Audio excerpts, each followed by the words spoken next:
उस रात सब कुछ बिल्कुल सामान्य था।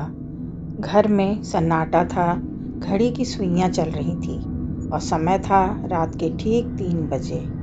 राधा अपने कमरे में गहरी नींद में सोई हुई थी। अचानक दरवाजे पे बहुत हल्की सी आवाज आई। राधा की आंखें खुल गई, दिल जोर से धड़कने लगा। इस समय कौन हो सकता है, उसने सोचा। उसका पति तो शहर के बाहर गया हुआ था और बच्चे अपने कमरे में सो रहे थे। फिर से आवाज आई। इस पर आवाज थोड़ी तेज थी।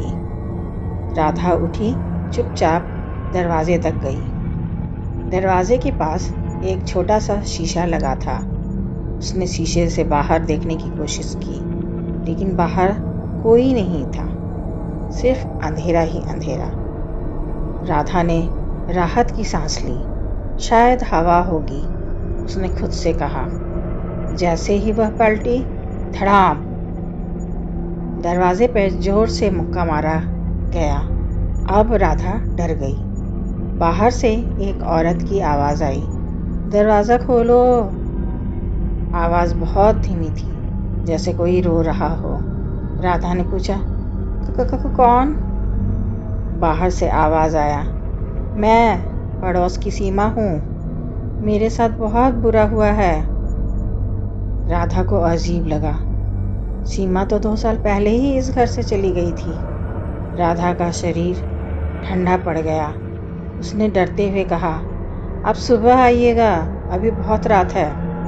कुछ पल शांति रही। फिर वही आवाज, अगर तुम दरवाजा नहीं खोलोगी तो मैं अंदर आ जाऊंगी। अचानक घर की लाइट फ्लिकर करने लगी। बच्चों के कमरे से किसी के चलने की आवाज आई। राधा ने हिम्मत जुटाई और जोर से कहा, भगवान के लिए चले जाओ, चले जाओ। तुरंत सब कुछ शांत हो गया।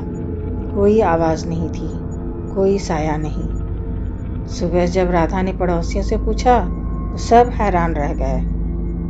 एक बुजुर्ग ने कहा, बेटी, इस घर के सामने वाली सड़क पर एक औरत की मौत हुई थी रात 3 बजे।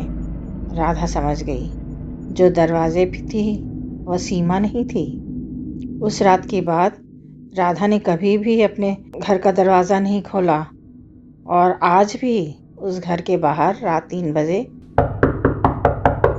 की आवाज सुनाई देती है।